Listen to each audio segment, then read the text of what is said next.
पिछले कुछ दिनों से दिल्ली में कोरोना के केसेस काफ़ी तेज़ी से बढ़ रहे हैं। देश भर में कोरोना के केसेस तेज़ी से बढ़ रहे हैं और दिल्ली में भी पिछले कुछ दिनों से कोरोना के केसेस बढ़ रहे हैं। 16 मार्च को दिल्ली में लगभग 425 केस थे और आज कल की रिपोर्ट अभी थोड़ी देर में अभी जारी होने वाली है। उसमें आज जो रिपोर्ट जारी होगी उसमें 3,583 केसेस हैं, 3,583 केसेस हैं। एक तरह से दिल्ली, जैसा मैंने हमेशा कहा है कि दिल्ली ने सबसे ज़्यादा मुश्किल कोरोना की स्थिति को एनकाउंटर किया है। दिल्ली के लिए ये चौथी वेव है, देश के लिए ये दूसरी वेव हो सकती है, लेकिन दिल्ली के लिए ये चौथी वेव है, चौथी पीक हम लोग एनकाउंटर कर रहे हैं। लेकिन ये वाली पीक में जो देखने को मिला है कि एक्सपोनेंशियली इंक्रीज़ हो रहा, बहुत तेज़ी से केसेस दिन ब दिन इतनी तेज़ी के साथ केसेस बढ़ते जा रहे हैं। ये चिंता का विषय है, लेकिन घबराने की ज़रूरत नहीं है। हम सरकार में इस स्थिति के ऊपर पूरी नज़र रखे हुए हैं और जो भी उचित कदम उठाने की ज़रूरत है वो सभी कदम हम लोग उठा रहे हैं। इसको पूरा जो डेटा हम लोगों ने देखा है उसके हिसाब से ये केसेस तो बहुत तेज़ी से बढ़ रहे हैं, लेकिन इस बार ये जो कोरोना की चौथी वेव आई है ये पिछली वेव से कम सीरियस हैं। कम सीरियस मतलब कि एक तो मौतें काफ़ी कम हो रही हैं और दूसरा लोगों को अस्पताल में और लोगों को आईसीयू में जो भर्ती होते हैं वो काफ़ी पिछले उसके मुकाबले काफ़ी कम हैं। हम ये देख रहे थे कि अक्टूबर के महीने में जब लगभग इतने ही केस 3-4 हज़ार केसेस डेली आ रहे थे, उस वक्त आईसीयू में लगभग 1700 के करीब पेशेंट्स थे और आज लगभग 800 के करीब 50% के करीब पेशेंट्स हैं। उन दिनों में जब डेली 3-4 हज़ार केसेस आ रहे थे, 40 के करीब मौत डेली हो रही थी। आज 10-12 के करीब मौत डेली हो रही हैं। तो अभी ये वाली जो वेव आई है ये पिछली वाली वेव के मुकाबले में कम सीरियस है कि लोगों को कम अस्पताल जाना पड़ रहा है, होम आइसोलेशन में लोगों का इलाज अच्छे से हो रहा है। अभी जो स्थिति है, सरकार में लॉकडाउन किसी भी तरह का करने का कोई विचार नहीं है। हम स्थिति पे नज़र रखे हुए हैं। भविष्य में अगर ज़रूरत कभी पड़ेगी तो मैं आपसे बातचीत करके ऐसा कोई निर्णय लिया जाएगा, लेकिन अभी फ़िलहाल कोई लॉकडाउन करने का सरकार का निर्णय नहीं, सरकार का विचार नहीं है।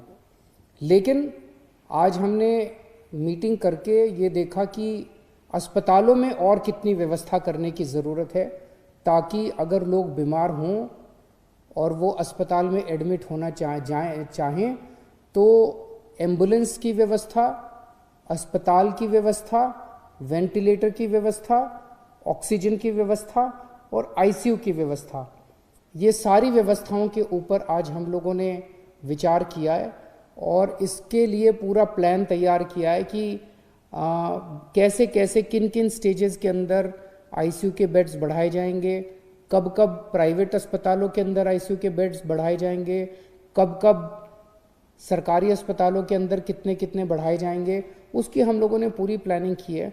तो हॉस्पिटल मैनेजमेंट, हेल्थ मैनेजमेंट पूरा सिस्टम जो है, कोरोना में अगर आने वाले समय में केसेस इसी तेज़ी के साथ बढ़ते हैं तो उसको ध्यान में रखते हुए हम लोगों ने आज पूरी प्लानिंग की है।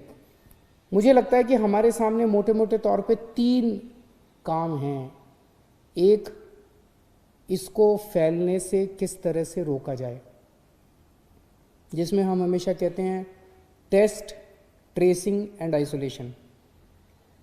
उसको बहुत एग्रेसिवली अब किया जा रहा है और जहाँ जहाँ कंटेनमेंट जोन्स बनाने की ज़रूरत है वहाँ कंटेनमेंट जोन्स बनाए जाएंगे और इसको फैलने से रोकने की कोशिश की जाएगी। लेकिन इसमें सरकार का रोल तो शायद बहुत कम है। सबसे बड़ा रोल जनता का है, सबसे बड़ा रोल आपका है। हम दिल्ली वालों ने पिछली 3 पीक्स को कितनी खूबसूरती के साथ टैकल किया और हम कामयाब हुए। मैं आज आपसे सबसे हाथ जोड़ के प्रार्थना करता हूँ कि फिर से वापस मास्क पहनना चालू कर दीजिए। इसको मास्क को यही एक चीज़ है, मास्क पहनना, सोशल डिस्टेंसिंग और अपने हाथ लगातार धोना। ये अगर हम करेंगे तो इसको फैलने से रोक सकते हैं। दूसरी चीज़ है हॉस्पिटल मैनेजमेंट की। अगर हम बीमार हो जाएं तो हमारे लिए उचित हॉस्पिटल में जगह होनी चाहिए, हमारे अच्छा इलाज होना चाहिए। उसके ऊपर सरकार उचित कदम उठा रही है। और तीसरा है वैक्सीनेशन। वैक्सीनेशन के ऊपर सरकार पूरा ध्यान दे रही है। हमें लगता है कि जितना ज़्यादा वैक्सीनेशन किया जाएगा उतना ज़्यादा इस बीमारी पे काबू पाया जा सकता है। हमें खुशी है कि केंद्र सरकार ने 1 अप्रैल से 45 साल से ऊपर की उम्र वालों के वैक्सीनेशन की इजाज़त दे दी है। कल हम लोगों ने 71,000, दिल्ली में 71,000, हमारी कैपेसिटी अब 96,000 की हो गई है, 71,000 वैक्सीनेशन किए। हमें 2 दिक्कतें आ रही हैं। एक तो ये कि केंद्र सरकार ने गाइडलाइन की है कि जहाँ भी वैक्सीनेशन होगा वो केवल और केवल अस्पताल या हेल्थ फैसिलिटीज़ के अंदर हो सकता है। उसमें शुरू में ये डर था कि अगर वैक्सीनेशन के कुछ साइड इफ़ेक्ट हो गए, कोई रिएक्शन हो गया, तो वहाँ पे तुरंत कोई फैसिलिटी होनी चाहिए ताकि उसका इलाज किया जा सके। लेकिन अब तो 4 महीने हो गए, 3 महीने हो गए लगभग वैक्सीनेशन करते हुए। कल बता रहे हैं 71,000 हमने वैक्सीनेशन किए, जिसमें 4 लोगों को थोड़ा बहुत वो हुआ रिएक्शन वगैरह, और वो ठीक हो गए। घंटे 2 घंटे के अंदर वो लोग ठीक हो गए। तो अब ये तो सामने आ गया कि ये सेफ़ है। तो अगर ये सेफ़ है तो केंद्र सरकार अगर हमें मास लेवल पे वैक्सीनेशन करना अलाउ करे तो हम कम्युनिटी सेंटर्स में, स्कूलों के अंदर, मतलब कई 100 हज़ारों हम फैसिलिटीज़ क्रिएट करके इसको युद्ध स्तर के ऊपर वैक्सीनेशन ड्राइव शुरू कर सकते हैं। और अगर युद्ध स्तर के ऊपर वैक्सीनेशन ड्राइव शुरू की गई तो मुझे लगता है कि कोरोना को कंट्रोल करने में हम लोगों को मदद मिलेगी।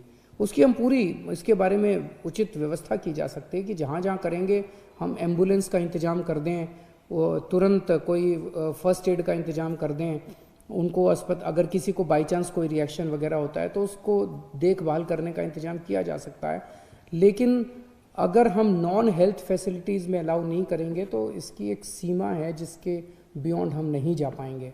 और दूसरा ये कि अब ये उम्र 45 साल की उम्र वाला क्लॉज हटा के और सारी जनता को एक साथ वैक्सीनेट, युद्ध स्तर के ऊपर वैक्सीनेशन करने का कार्य कर देना चाहिए ताकि हमें सबको इससे निजात मिल सके, कोरोना से निजात मिल सके। तो मैं उम्मीद करता हूं कि केंद्र सरकार इसको पूरे गौर करेगी और युद्ध स्तर के ऊपर राज्य सरकारों को अपने स्तर पे वैक्सीनेशन करने की इजाज़त देगी।